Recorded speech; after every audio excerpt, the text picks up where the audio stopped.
Bom dia, sétimo ano, como vocês estão? Aqui é a professora Gabriela de História. Nós vamos para mais uma aula hoje. Especificamente, não uma aula. Hoje vai ser uma revisão para a prova de vocês que acontece amanhã, tá? E por esse motivo, a nossa aula vai ser muito breve e muito rápida.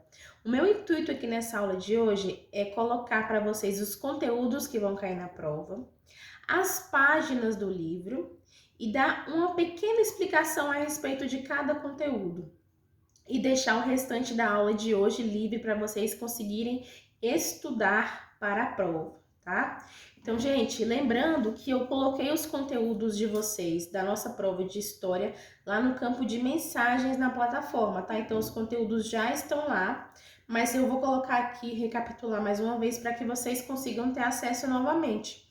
E aí, terminando essa aula, eu vou disponibilizar uma foto no grupo do WhatsApp do quadro, que aí eu vou colocar lá os conteúdos, as páginas, tá? Para que vocês tenham acesso ainda melhor. Então, caso vocês queiram anotar os conteúdos e as páginas do livro aqui nesse vídeo, pausando o vídeo, tudo bem. Mas caso vocês queiram esperar para anotar os conteúdos e as páginas após acabar o vídeo e anotar com a foto do quadro também, vai ter o mesmo efeito, tá?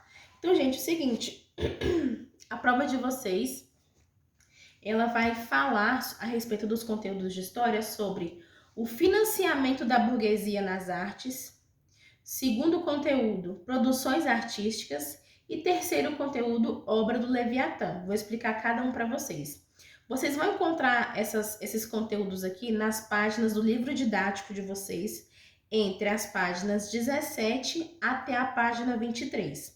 Página 17 até a página 23. Lembrando que esses conteúdos aqui estão todos no caderno de vocês também, tá? Então, não vou cobrar nada de diferente do que está no caderno e também do que está no livro. Então, vocês vão fazer a leitura da página 17 a 23 e também dos conteúdos do caderno, tá?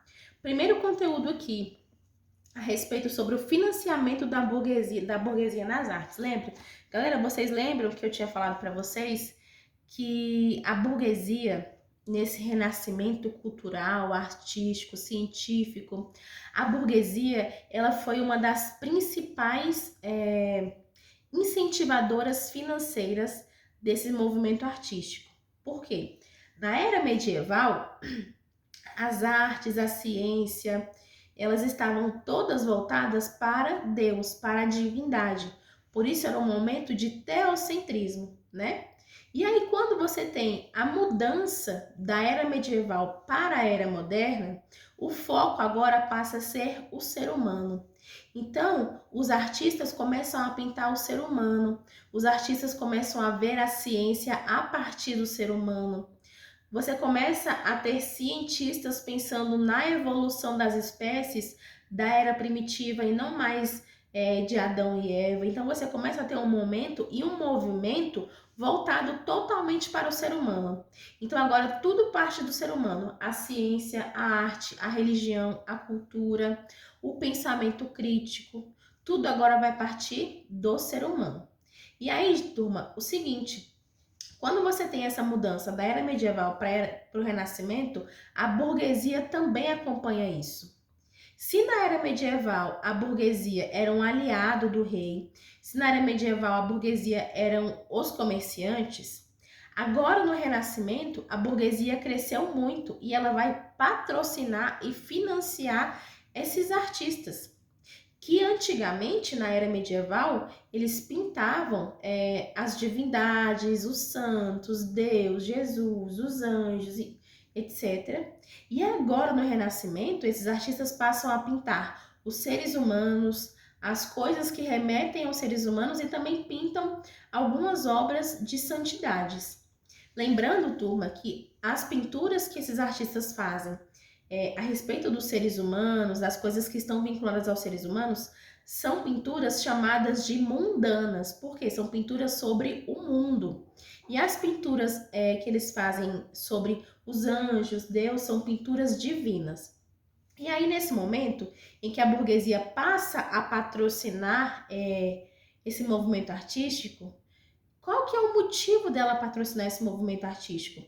Primeiro motivo dela patrocinar: ela quer se igualar um pouco com a nobreza. Mesmo que ela não consiga, ela quer se igualar um pouco.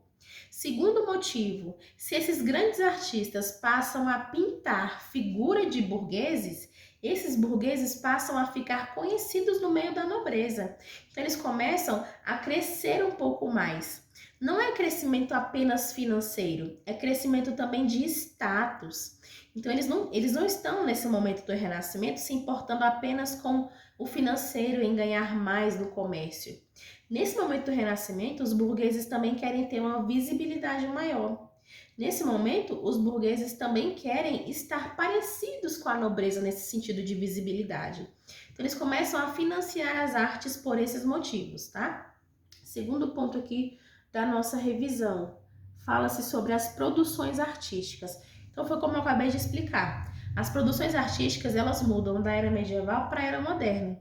Na era medieval, as produções artísticas estão voltadas para o divino, para o sagrado, para Deus. Então, são pinturas de Nossa Senhora, dos anjos, de Deus. São pinturas muito rebuscadas, são quadros que demoram muitos anos para ser pintados. São igrejas que são pintadas que demoram muitos anos para essas pinturas ficarem prontas. Inclusive, aqui no Brasil, na cidade de Ouro Preto, nós temos algumas igrejas, na verdade 33 igrejas somente em Ouro Preto, que são igrejas coloniais, que são igrejas que têm referenciais da Europa medieval. São igrejas que têm pinturas muito rebuscadas. Para vocês terem ideia, as igrejas elas são enormes, tá? Elas são bem maiores do que as igrejas que nós estamos acostumados a ver.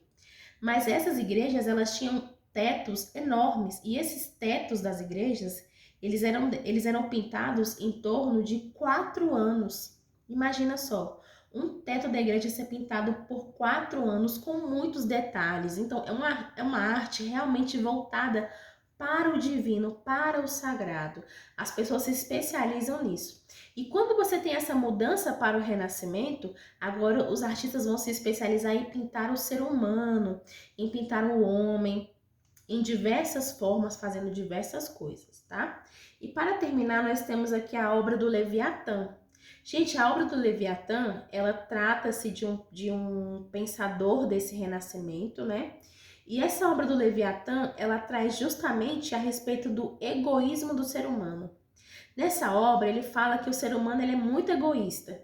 E por esse ser humano ser muito egoísta, ele não conseguiria participar de uma sociedade que não tivesse um rei. Então, para o Thomas Hobbes, você ter um rei que é centralizador, um rei que ele tem o poder todo em sua mão, ou seja, que é um rei absolutista, isso é excelente. Para o Thomas Hobbes, você ter um rei absolutista é ótimo. Por quê? Porque ele diz o seguinte: o ser humano ele é tão egoísta que ele precisa ter alguém que tem o poder central para poder organizar a sociedade. Porque se essa sociedade não tem alguém para organizá-la, essa sociedade vira uma bagunça. Por quê? As pessoas são egoístas, elas não são capazes de se ajudarem, de ajudar uns aos outros, tá? Então, turma, essa foi a nossa revisão de hoje. Lembrando, mais uma vez, as páginas para leitura da revisão estão entre as páginas 17 e a página 23 do livro didático de vocês, tá?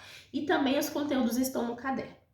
Turma, qualquer dúvida vocês podem me chamar. Usem esse restante de tempo de aula, esses 40 minutos restantes, para vocês estudarem para a prova, tá? Vocês fazerem uma revisão, uma releitura, grifar os pontos mais importantes e me procurar caso vocês tenham alguma dúvida, tá? Obrigada e tchau!